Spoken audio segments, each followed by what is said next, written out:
Michael Jackson, adored by his fans, mocked by the press. More popular than ever, also more weird than ever. He was the perfect target. He shared his pain with Barbara Walters.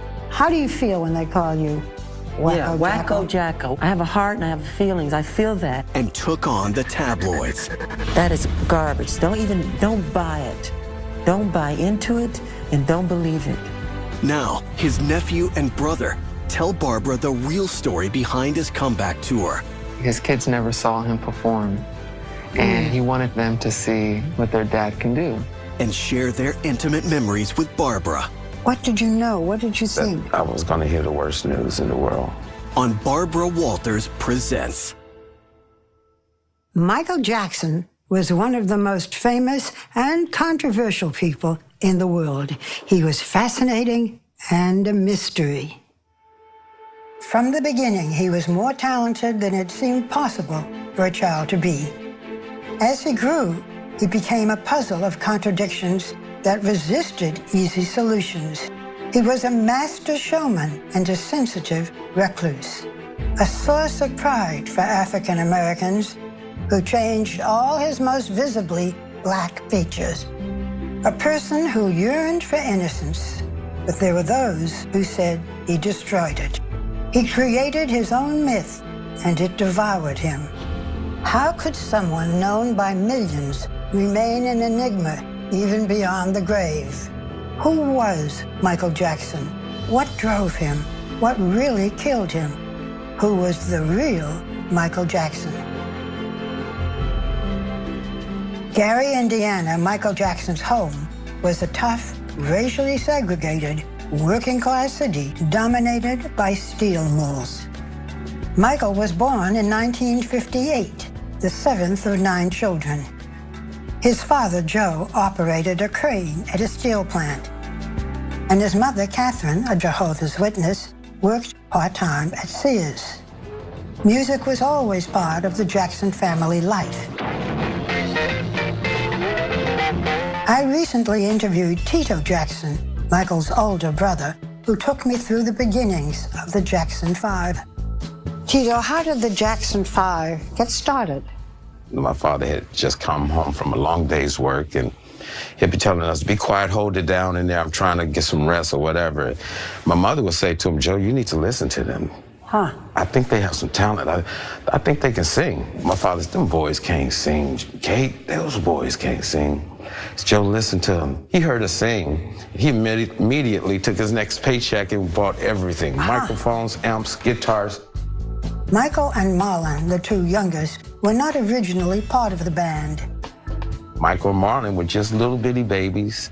And we'll tell them, get out the room. You're too young to be in the group. You're too young. You're too young. Michael performed one day at this elementary school, and his performance was so brilliant. We were looking at each other going like, is that him? We couldn't believe it was our that brother. One of us? Yeah. We never knew he could sing like that. Huh. We rushed him home and told him, of course, you're in the group. Can I be in the group? Yeah, you're in the group, Mike. You in the group. You too, Marlon. You too. Joe Jackson had always wanted to be a professional musician. He had hoped his own talent would pull the family out of poverty, but it hadn't. As his sons grew older and he became more and more desperate to get out of the ghetto, to get out of the steel mill, to make more money, he decided to drive them. Every day after school, they were playing their instruments in the living room, and they were learning dance steps and figuring out what songs to play. And that's when he kind of transferred all that ambition that he had onto his sons. So Joe quit his job to work full-time, managing his son's band.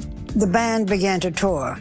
That's an unusual life for children. We did a lot of talent shows, and we did weddings and mall openings and nightclubs. They were paying more than $10. We were doing it. Audiences loved them so much they threw money at their feet. We would do our whole show, and people would throw out money, just God, we make like $300 on the floor and change, and make 15, from the house. Over the next few years, they began to play bigger venues, like the Regal in Chicago and the Apollo in New York, opening for famous acts. It was a musical education for young Michael. I used to love to, watch everybody on stage, James Brown, Jackie Wilson. I've learned so much from all those greats. If you look at those early moves that he was doing when he was 5, 6, 7, 8, all the way up to 10 or 11 years old, they were very sophisticated moves. He could do things that James Brown was doing. When Michael was 11, the Jackson 5 auditioned for Motown Records. In the 90s, when I sat down years later with Berry Gordy, the head of Motown, he told me he had noticed something special about Michael from the start. Tell me about the first time you saw these kids. Well, they came in to audition for me.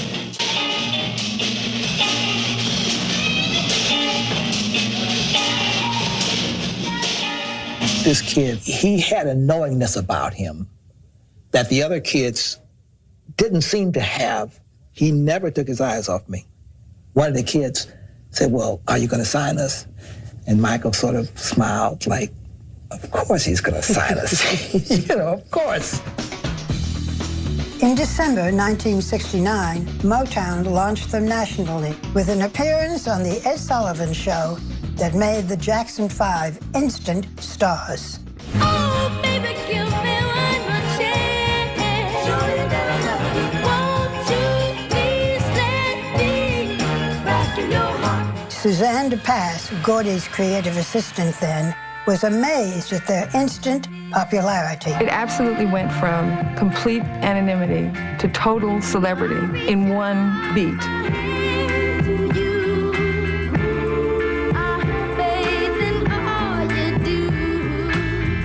The first time we got off the plane in Philadelphia for their first concert, they got mobbed, and it never changed. That was pretty profound for those days because there had not yet been, I don't think, a young black group that had created what was tantamount to Beatlemania. Once you signed with Motown, you were very popular. The fans mobbed you, yes? What was that like for little kids? It was fun, but it was very scary. We always had to plan a getaway. When we arrived at the airport, there'd be thousands and thousands of fans. The security would pick up Michael and Marlon and just run with them. It hurts to be mobbed. I mean, you feel like a noodle. One arm is this way and your neck's that way. I feel like spaghetti. Really, it really hurts. They just actually want any part of you, actually. They just grab your clothes, grab your body. By 1970, the family had moved to a mansion in LA. The band was touring constantly, putting out hits and raking in money. The press and the fans recognized Michael more and more, and it became a disproportionate kind of worship for him, and interest in him, and obsession with the little one. Child stars they're in such a strange position because in their real lives, they're often playing the adult. They're the breadwinner of the family, often. They have an unheard of power, in a way, in the family, and yet they're at the service of the family. Michael had to do what his father ordered. Joe Jackson was a strict and controlling figure in Michael's life. The rules, they must be followed to the fullest extent. We always teach against the big head because it makes a child think that he's better and can't nobody tell him anything, and so keep him under control. He beat his sons. I mean, he was physically abusive towards Michael in particular. If he hit me, I would hit him back, which was terrible. And I would run around the house and hide and all that stuff. But I would really get it more than anybody. Your father has said that he was tough on you kids. He admitted that there were whippings.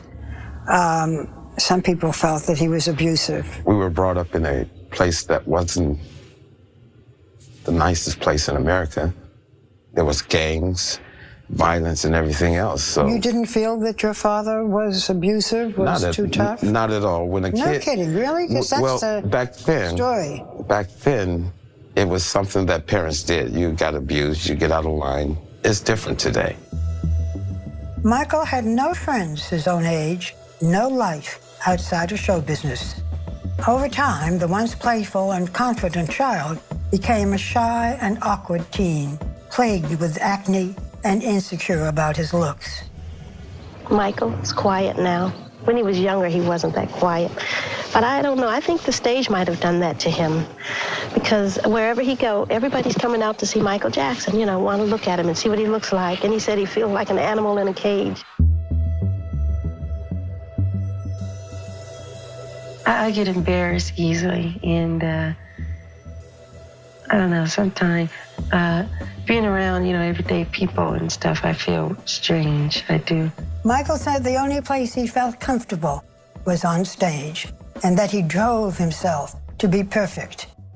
Actually, you're becoming like a stage addict. I really am. Like when there are off days and there is no show, I'm up at night dancing just the same. I just have to. I'm just so used to it. My body is almost mastered to do it at a certain time. I just go crazy. So when there's off day, I'm still like performing just about. It's really strange because I'm an addict. Can't help it. The pressures on Michael would intensify, and his reactions would become extreme. When we return, how do you feel when they call you? Yeah, Wacko Jacko. In 1979, Michael Jackson turned 20. For him, growing up meant only one thing: creating his own music.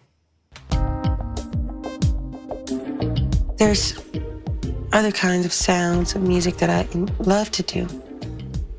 It hurts what is inside of me and it can't get out, and it's hidden from the world. When I do those solo albums and I'm doing all kinds of different music, it's wonderful. I feel like I'm accomplishing what I'm supposed to do. Even as he continued playing with his brothers, Michael sought the next musical step. He teamed up with producer Quincy Jones to create his breakthrough solo album, Off the Wall. There's a great moment in the Destiny tour. At the end, he comes out with the black suit and the bow tie and the white socks and the black shoes. It shows Michael fully formed as a solo artist. Like, this is who I am now. I'm separate from my family band. I'm gonna be this guy. It's like the moment in The Wizard of Oz when it goes from black and white to color.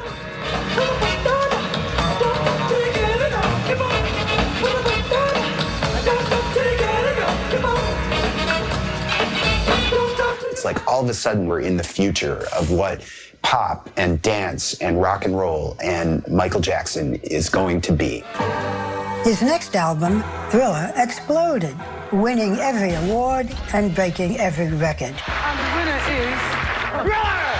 Beat it, Michael Jackson. Come on, Michael Jackson. Michael Jackson. Michael Jackson. Michael Jackson. And his moonwalk on the Motown 25 special in 1983 made him the biggest star in the world. Indeed, he went into orbit. I mean, he went into orbit and never came down.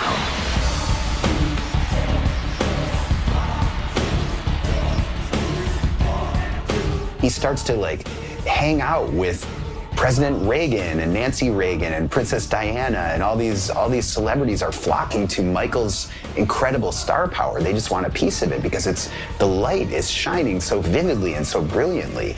Yet Michael was still living at home with his parents. He was still a practicing Jehovah's Witness, which meant no dating, no drugs, no cigarettes. The gap between Michael as a person and Michael as a star was growing. And as a star, there was nothing Michael couldn't imagine. As he becomes more famous, he starts to develop this philosophy that he wants to create a more limitless world for himself. So he doesn't want any boundaries at all. He doesn't want boundaries of race. He doesn't want boundaries of gender. He doesn't want any boundaries on his music. He doesn't want any boundaries on how much money he can spend on anything, certainly not his creative visions. He doesn't even want any boundaries on his own facial structure. Over the next several years, a series of plastic surgeries will transform his physical appearance. Michael Jackson's been overhauled more than the Statue of Liberty. This is how he looked before the nose job, the chin job, and the eye job. Michael's face became another one of his artistic creations, but his skin actually got lighter because of a medical condition, one he kept secret until his mid-30s. Michael was suffering from vitiligo, a skin disease that caused white blotches on his face and body. Then in 1984, a calamity brought him new physical problems. We were filming a Pepsi commercial for the Victory Tour, and they were using pyro, and Michael had hairspray in his hair, and one of the sparks from the pyro landed on Michael's head and caught him afire.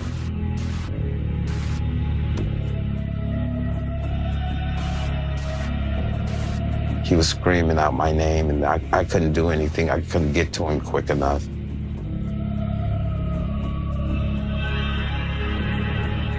Michael was hospitalized and put on painkillers for months.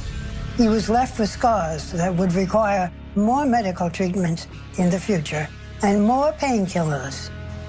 When he returned to the public eye, he seemed to push the boundaries even more. It's not everybody who tries to buy the Elephant Man's bones and travels with a pet chimpanzee. Michael played with the press. He was having fun with publicity and trying to come up with ways to get more attention. But ultimately it backfired. I mean, I think the public sort of said, this guy is weird. Wacko Jacko. He hides in his room afraid. Persistent rumors that followed His him. bizarre behavior. Constant source of interest to the paparazzi. We talked about the press in 1997. How do you feel when they call you Wacko Jacko? It's not nice. I'm not a wacko. There are those who would say that you add to the attention. No, I don't. Well, the masks, the mysterious behavior. There's no mysterious behavior. Maybe I like to live that way. Maybe I like to dress that way. I like to dress that way, you know? You should not say he's an animal. Should not say he's Jacko. I'm not a Jacko. I'm Jackson. I have a heart and I have feelings. I feel that when you do that to me. It's not nice. Don't do it.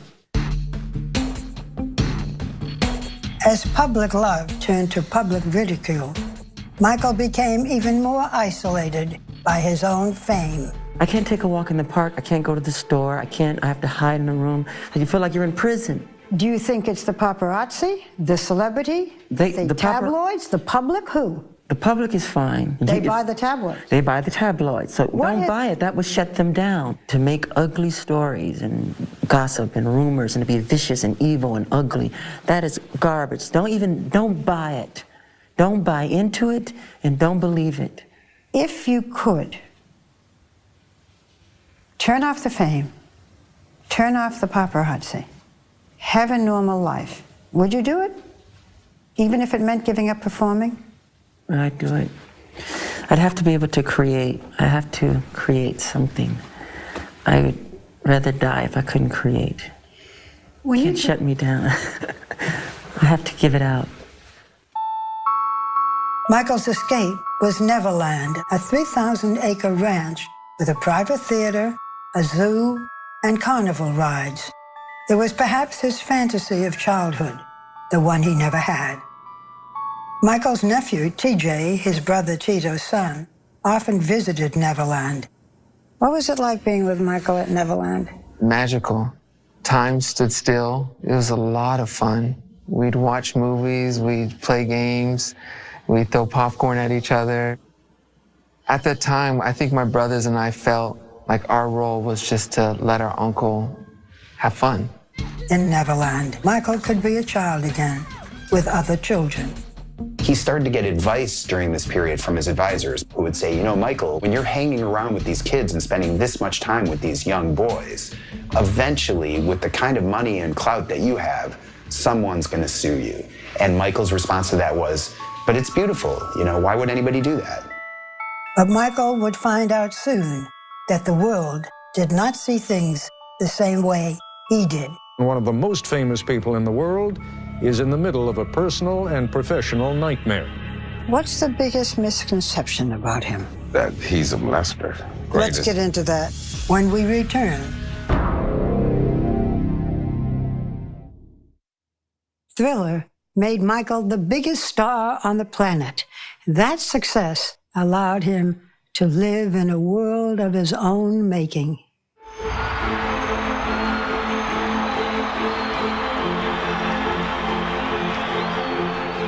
He traveled with a huge and exotic entourage.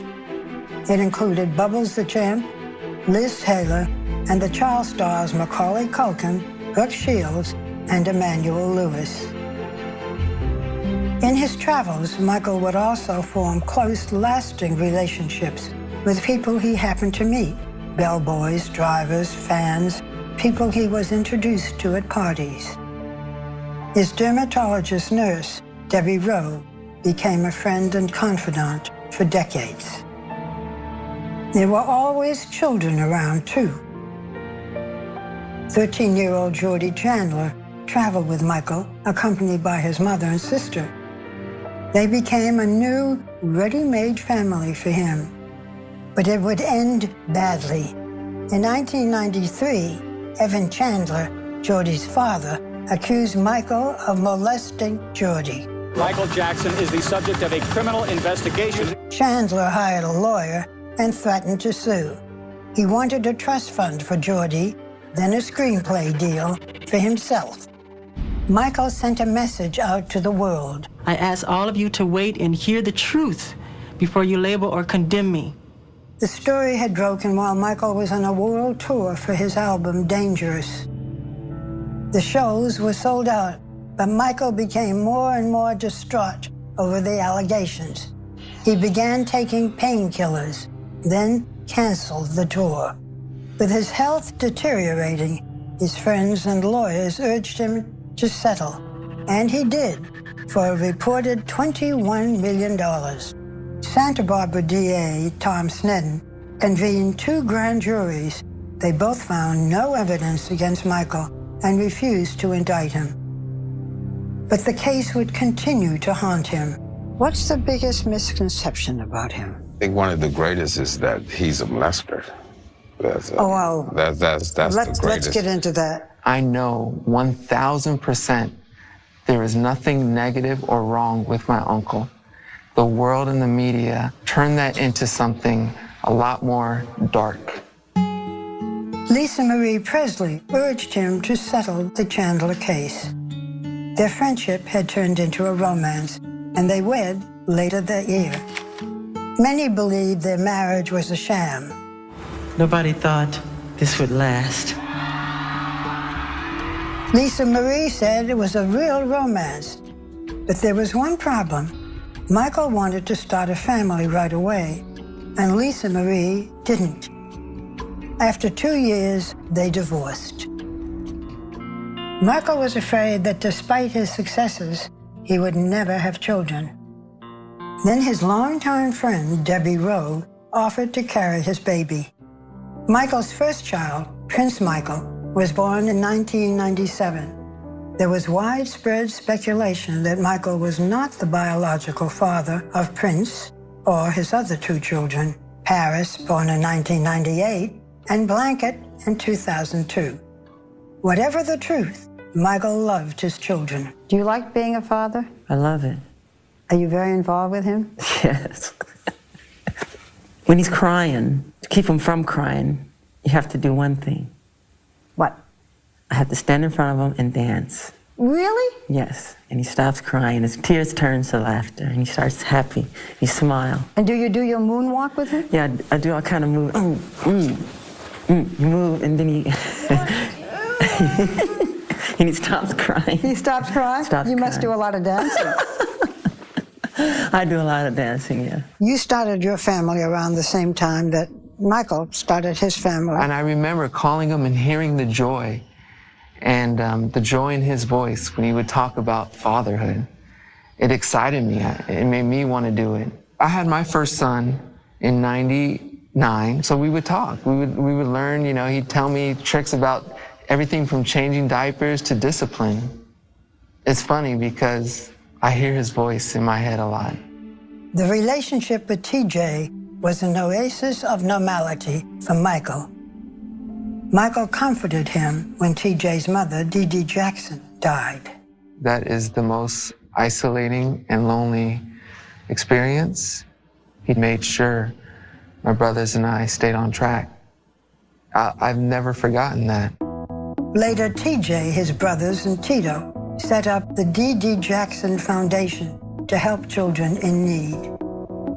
They were inspired by Michael, who donated tens of millions of dollars to charity and traveled the world helping children affected by war and famine.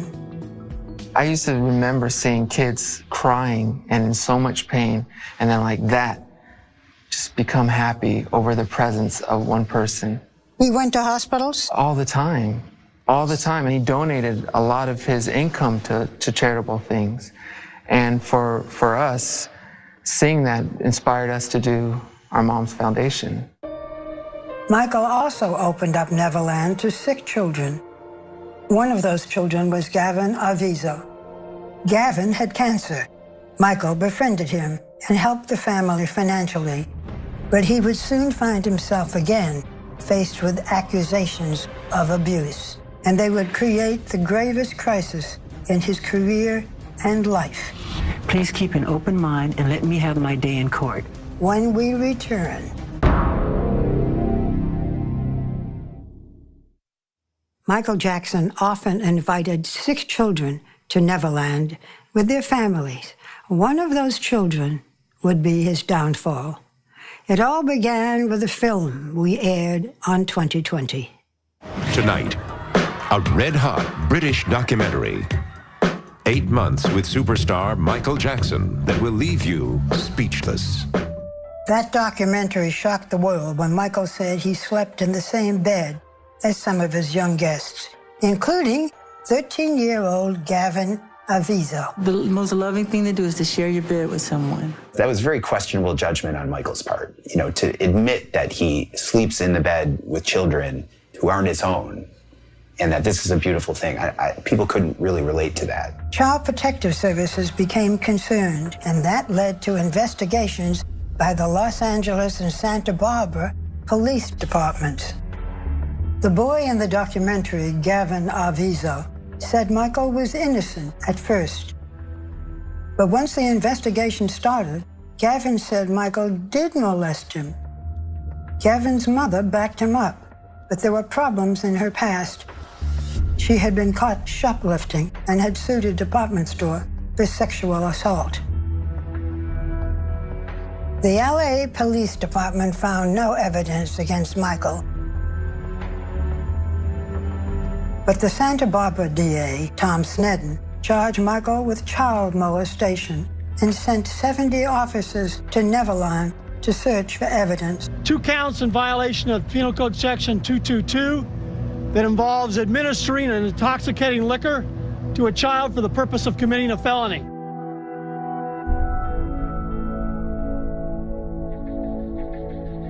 Michael Jackson was officially charged yesterday in California with 7 counts of child molestation and 2 counts of intoxicating a minor so he could molest him. Michael hired attorney Tom Mesereau to defend him. Mesereau thought the prosecution had no case at all. Michael Jackson was a huge target.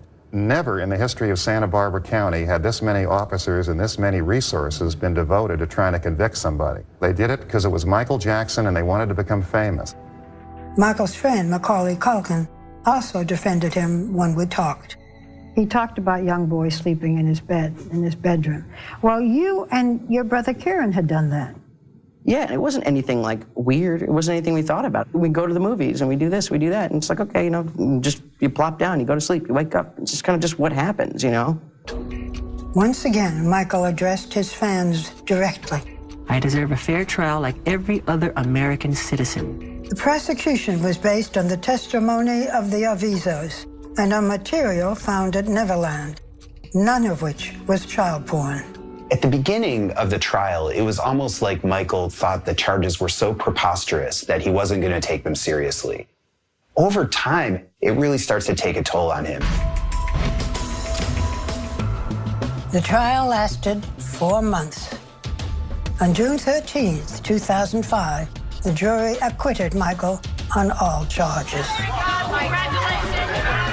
It was a victory, but one that left Michael devastated emotionally and physically. Here was the biggest star with the the biggest fall that one can imagine, from being beloved to being vilified.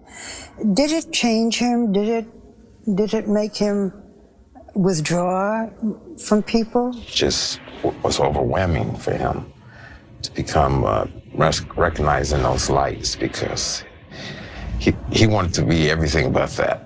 He told the world that he was turning his back on Neverland. I won't live there ever again. I'll visit Neverland. It's a house now. It's not a home anymore. Michael left the country with the children. He was their only parent. Debbie had terminated their parental rights. They moved from country to country. The children wore masks in public to keep their faces out of the papers. He became increasingly dependent on painkillers for the injuries he had suffered on stage. And he spent lavishly. Michael was very deeply in debt. He would get all these advisors who would come in and say, Michael, you got to stop spending. And he would go, you're fired. By 2009, Michael was over $100 million in debt. Then in March 2009, after years away from the stage, Michael announced his return, the This Is It tour.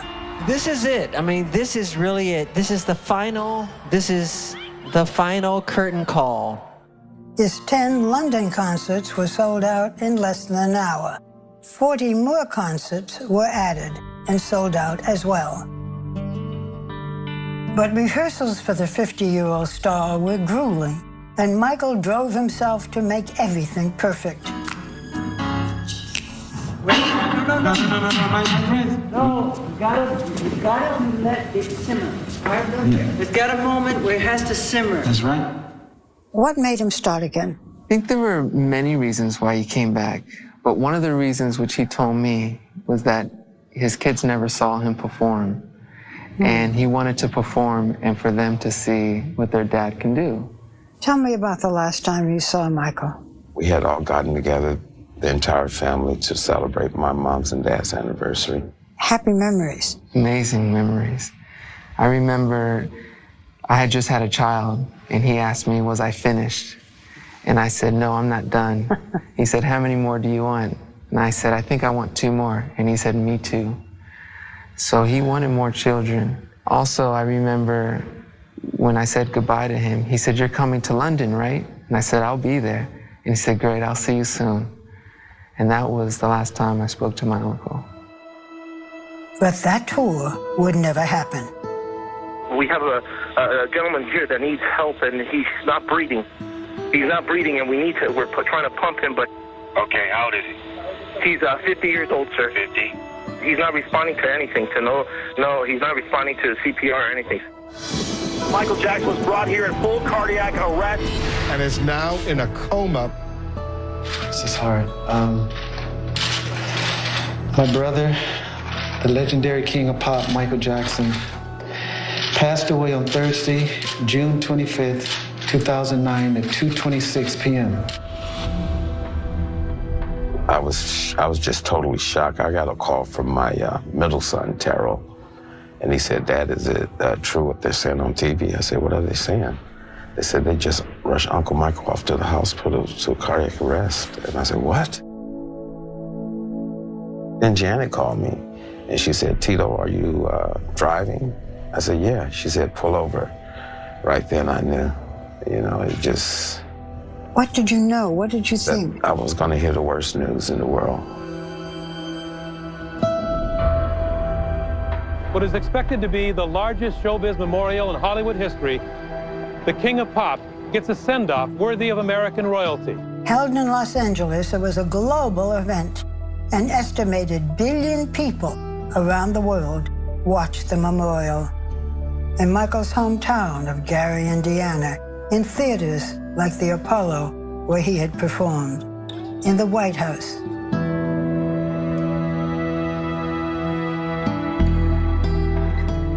I was at the memorial, and it was heart-wrenching. Daddy has been the best father you could ever imagine.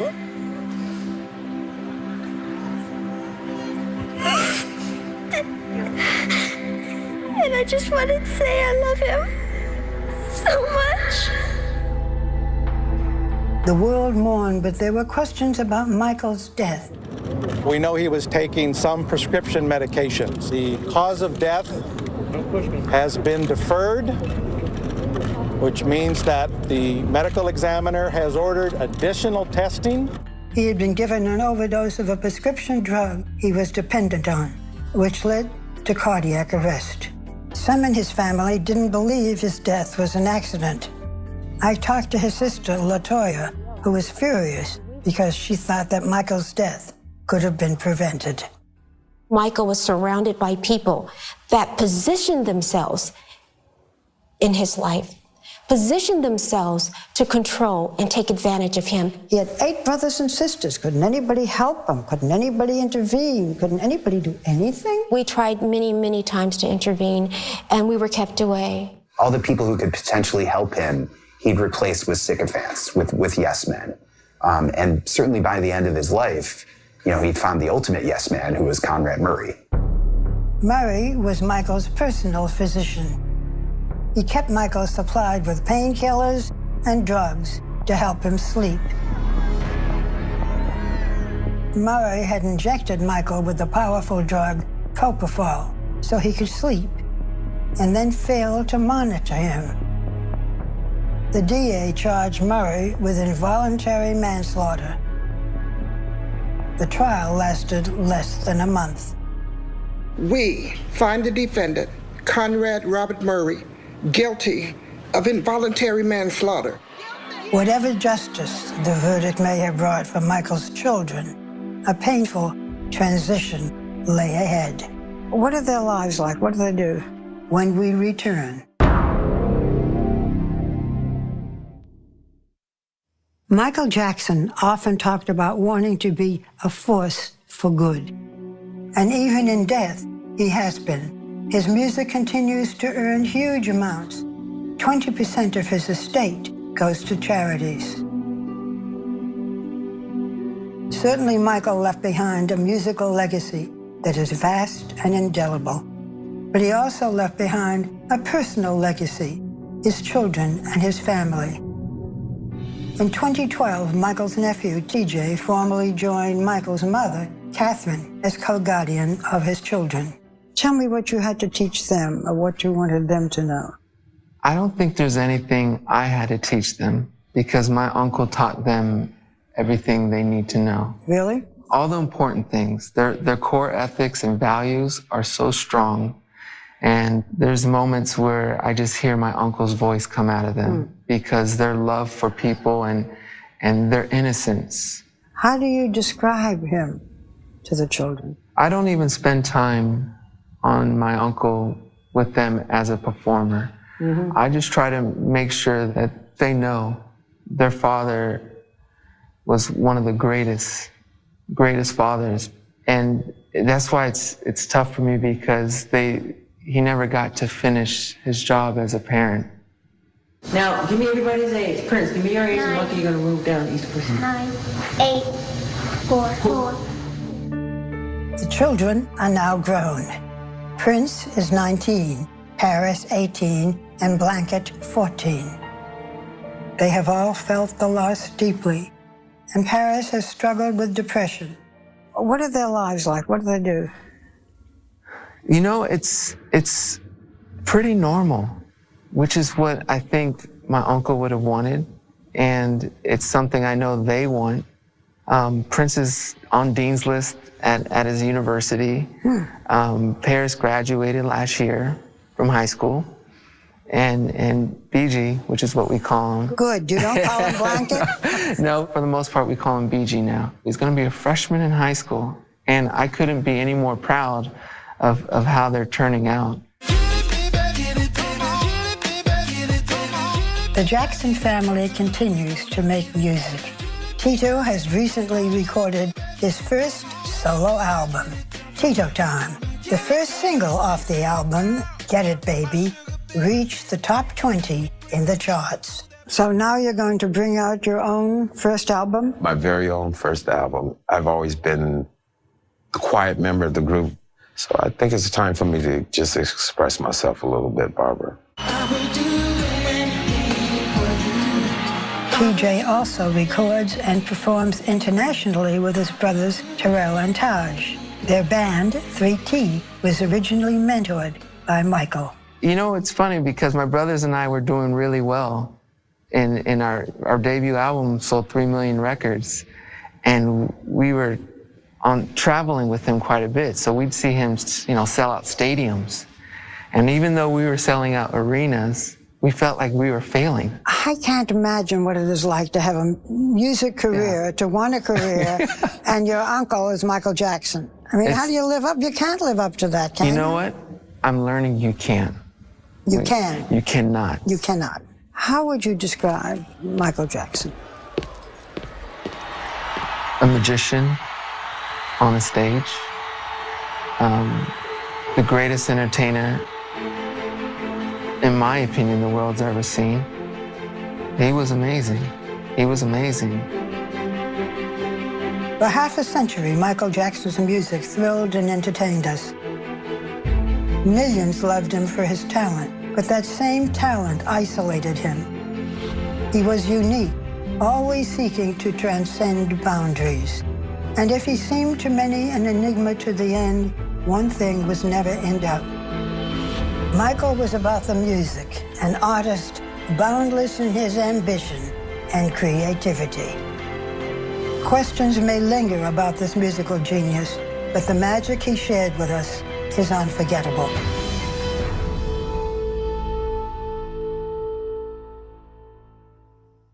There was never anyone like Michael Jackson.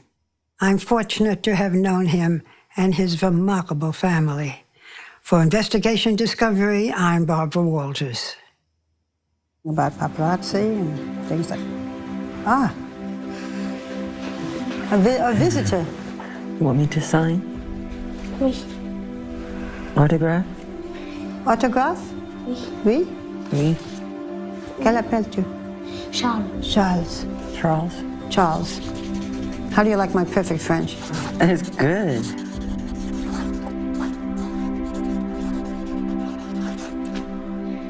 Merci.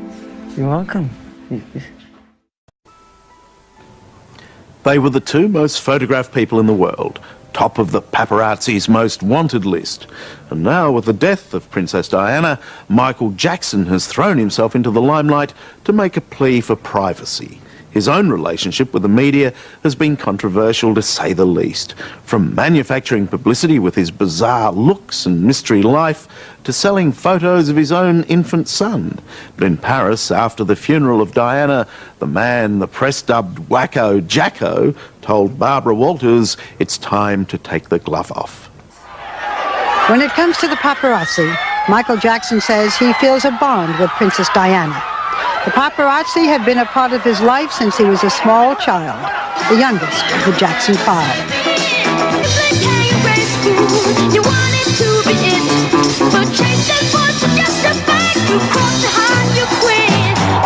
He has been a superstar for 3 decades. At 39, he continues to sing and dance all over the world, and the paparazzi follow him all over the world. He has been on a European tour for the last 5 months, playing to over 2 million people. The night Princess Diana died, Jackson canceled his concert, but his last 2 concerts were dedicated to her. He doesn't pretend that she was a close friend. She was a fan. I met her first at my concert in London. She was very kind, very loving, very sweet. What did you two talk about? I wrote a song called Dirty Diana. And it's not about Lady Diana, it's about certain kind of girls that hang around concerts or clubs. You know, they call them groupies. The groupies, mm-hmm. I've lived in that all my life. You see these girls, they do everything with the band and everything you can imagine. So I wrote a song called Dirty Diana. But I took it out of the show in honor of Her Royal Highness. And she took me away and she said, "Are you gonna do Dirty Diana?" I said, "No, I took it out of the show because of you." She goes, "No, I want you to do it. Do it. Do the song." So she had a sense of humor with you. Yeah. of course. And she told me she was honored to meet me, and I said, it's an honor to meet you. How did you hear about her death? I woke up and my doctor gave me the news, and I fell back down in grief, and I started to cry. And so the pain, I felt inner pain. It was pain in my stomach and in my chest. So I said, I cannot handle this. It's too much. Just the message and the fact that I knew her personally. Then on top of that one, I said, there's another one. Real soon, I feel it coming. There's another one. It's another one coming, and I pray it's not me. Please don't let it be me. Then Mother Teresa came. Are you psychic? Is that what you're saying? I don't want to say that, but I've done it before. And you thought it might be you? Yes. I've been living in that kind of life all my life. The tabloid press, that kind of press, not the press, the tabloid, the paparazzi, that type. I've been running for my life like that, hiding, getting away. You can't go that way because they're over there. And well, let's go this way. Pretend we're going that way and we'll go that way. Somebody say, hold on, stop. This person deserved their privacy. You are not allowed to go there. I mean, I go around the world dealing with running and hiding. I can't take a walk in the park. I can't go to the store. I have to hide in a room. You feel like you're in prison. What's been the most intrusive thing? What's the worst? They've always have been. They go as far as to hiding in the places. They'll slide a machine up under the toilet. You go, oh my God. They've done that. When you came into this hotel, you had to come in, or you felt you had to come in through the kitchen. I've been doing it for years. In many lobbies, I've never seen the front door. Never. Did you ever try to outrace the paparazzi? To outrace them? Yes. They follow you. They chase us on the scooters. Cutting in front of you? Yeah, and I have to say to the driver, I say, slow down. I jump in. I say, it's going to kill us. I say, slow down. I've done that many times. Going to kill us. So he jumps out of the car and yells at these people. You know, there is that argument that you rely on publicity to sell your albums, for your concerts. When I approve of want something, it. yes. But you can't always control the press. You can't approve of everything. You can't invite them in again and again and then at a certain point close them out. Yes, you can. Well, how do you do that? What is that line? And by doing that, this is their time for this, and this you should not do. You should not say he's an animal. Should not say he's Jacko. I'm not a Jacko. I'm Jackson. How do you feel when they call you Wacko Jacko? Where'd that come from? Some English tabloid. I have a heart and I have feelings. I feel that when you do that to me. It's not nice. Don't do it. I'm not a wacko. There are those who would say that you add to the attention. No, I don't. Well, the masks, the mysterious behavior. There's no mysterious behavior. There's a time when I give a concert, I like to have as many people want to come can come and enjoy the show. And there's a time where you like to be in private when you put on your pajamas, go to sleep, cut off the light, ding, and lay down. That's your private space. If you go in the park, I can't go in the park though. So I create my own park at Neverland, my own water space, my movie theater, my theme park. That's all for me to enjoy. I don't want this to sound insulting. I'm just going to be straight with you. But you are somewhat eccentric, to say the least. The way you dress, the way you look, it invites attention. The whole appearance as you grew up was larger than life, more extreme. You don't think that calls the paparazzi to you? No. No? No. Maybe I like to live that way. Maybe I like to dress that way. I don't want paparazzi, really. But if they come, be kind. Write the right kind thing to write. Michael, is it the journalist's role or the press's role to be kind?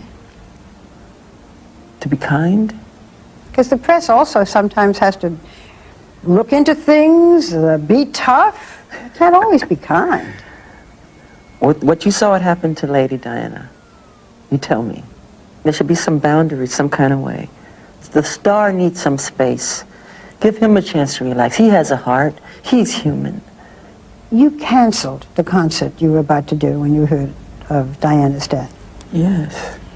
And when you finally did a concert, you dedicated your concert to her. What did you say? In my heart, I was saying, I love you, Diana. Shine and shine on forever. Because you are the true princess of the people. And in words, I did not say it, but I said it for 3 minutes and showing a big picture on all the Jumbotron screens and the Sony big, huge screens. And her picture was there, shining, and the crowd went bananas. And I played the song Smile and Gone Too Soon. Give us some of the lyrics if you can. Shiny and sparkly and splendidly bright, here one day, gone one night. Gone too soon. You have said, I grew up in a fishbowl. I will not allow that to happen to my son. Yet when your son was born, you sold pictures to the National Enquirer and to other European papers, tabloids. Why did you do that? Why? Why? Because there was a race. There were some illegal pictures out. Illegally, somebody had taken pictures of a baby for millions of dollars. They said, here's Michael's son. And it wasn't, as I remember. It wasn't. So I took the pictures of the baby, said, they're forcing me to get his picture. There's helicopters flying above us, flying over my house, flying over the hospital, machines and satellites all over even the hospital said, Michael, we've had every kind of celebrity here. We've never had it like this. This is unbelievable. And so I said, here, take it. And I gave the money to charity. So rather than, in a sense, what you're saying is, what you did was to get them off your back. Yeah. Now they want to do it again, and maybe I don't want to show him to the world like that. I want him to have some space where he can go to school. I don't want him to be called Wacko Jacko. That's not nice. They call the father that. That isn't nice. Right? You said you don't want your child to be called Wacko Jacko's son. How are you going to prevent it so they don't do it to him? That's the thing. That's the idea. Maybe you should come up with a plan to help me. And you're his daddy. There you go. Well, they created that. Did they ever think that I would have a child one day that I have a heart, is hurting my heart? Why pass it on to him? Do you like being a father? I love it. Are you very involved with him? Yes. Do you want more children? Yes. You have been in the spotlight since you were a baby yourself. Yes. If your son showed talent, by the way, does he show any talent at 9 months? Well, I'll tell you this much. When he's crying, to keep him from crying, you have to do one thing. What? I have to stand in front of him and dance. Really? Yes. And he stops crying. His tears turn to laughter. And he starts happy. You smile. And do you do your moonwalk with him? Yeah, I do all kind of move. You move, and then he... and he stops crying. He stops crying? Stops you must do a lot of dancing. I do a lot of dancing, yes. Michael, if this little boy says, Daddy, I want to go on the stage. After what you've gone through? Hey, hold on now. Hold on. If you do go that way, expect this, expect that, expect this, expect that. You'd lay it all out. I'd lay it all out. Then you're going to get all this, and all this, and all of this. You ready to do that? He says, yeah, I can't wait. Go. And do it better than I did it. But know what you're in for. Know what you're in for.